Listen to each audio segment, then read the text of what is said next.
CEO of Dominion Voting Systems is the guy who had to deal with all of the wild lies that were spread about his company and about the voting systems it produces. And I'm sure you remember many of those tales spread by Trump, Sidney Powell, Rudy Giuliani.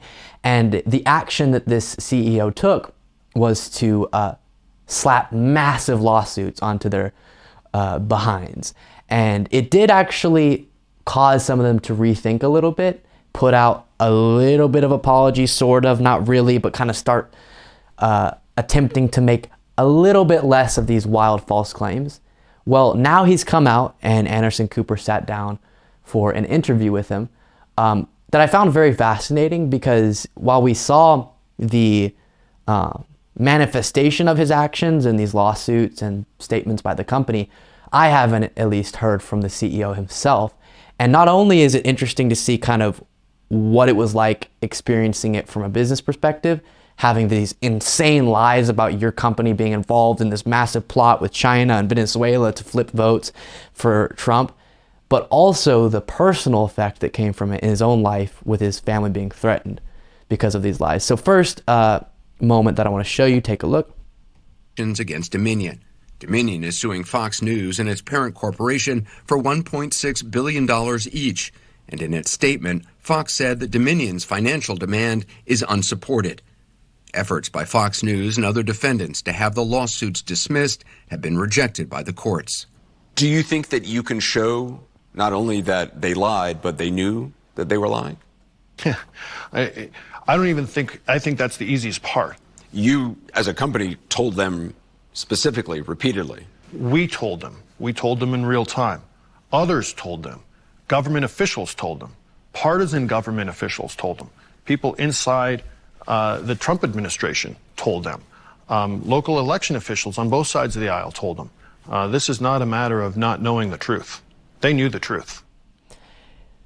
I will say, similar to what I said about the Alex Jones case, if we're going to have defamation as a legal action you can take, suing someone for defamation that is, then this has to apply. Now, if you want to make an argument that that shouldn't even be a thing, you should be allowed to, in the public arena, lie as much as you want and even harm people's lives materially because of that and not have any consequences, I guess that's a separate conversation. But as long as you agree that defamation lawsuits should be a thing, then Alex Jones is a great example of when that should take place. And this is another where, as he highlighted, so many people, and as we've seen from the January 6th investigations, even the ones making the claims were absolutely aware of the fact that what they were saying was not true, but they kept doing it because in that moment it was politically advantageous. And so as a result of it, his company and his own life was damaged significantly. So yes, we should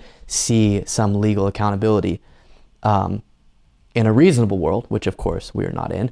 And then next is a funny moment where Anderson Cooper does a rapid fire questioning of all these claims, or a number of them that were made, and kind of just lets the guy in this format clearly and resoundingly deny all of these wild claims. Were you associated with the late Hugo Chavez? Absolutely not. Do you use a Venezuelan company's software that's been used to steal election in other countries? Absolutely not. Anderson, I can cut all of this short. We were founded in Toronto, which is where my family was from, and there was nothing to do with Venezuela. Can you flip votes in the computer system? Can you add votes that did not exist? Absolutely not. Were you associated? I like that. I almost think it's funnier that Anderson Cooper did it in a formal way. Are you working with Hugo Chavez to flip votes? Because it makes the denial that much funnier. And then and funny in the sense of it highlights how wild the claims are, not funny because it's an incorrect denial. The denial is absolutely justified. This is really sad. He still doesn't allow his kids to take packages off the doorstep until they've verified it's actually a package for them, because of instances that have actually happened already to their family. That is so sad. Absolutely, take a look. People have been put into danger. Their families have been put into danger. Their lives have been upended, and all because of lies. It was a very clear calculation that they knew there were lies and they were repeating them and endorsing them. It's important to you people admit what they said was wrong. It's important to me. It's important to all the people whose families have been impacted by this. Anderson, my kids still are not allowed to get any package from the front door until we verify that it's actually from a trusted sender. You're that concerned about somebody sending something to your house? It's not unfounded concern. People have done that. People have done this. People are warning that they will continue to do this. So this is one time recently I criticized Trump in pretty stark terms for some statement he made about Mitch McConnell, saying that he has a death wish.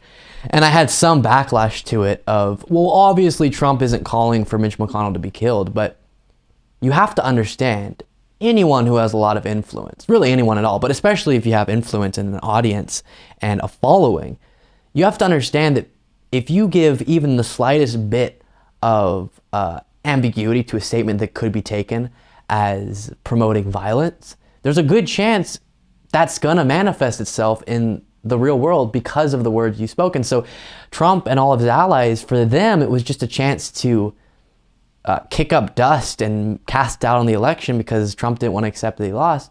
But for other people that were affected by those lies, it was real life. It was danger. And so this CEO, he's just a guy running he's not a political actor, doesn't have anything to do with Trump or the political process, except for the fact that he manufactures machines that, are used in some voting places. And so because of the lies that Trump and his allies told, this guy's life is now very different and a lot more scary, to the extent and to the point where he's having to make sure his kids don't take packages off the doorstep because they've had things sent to their house before and they've been continually getting those threats to them and their lives, again, because of lies.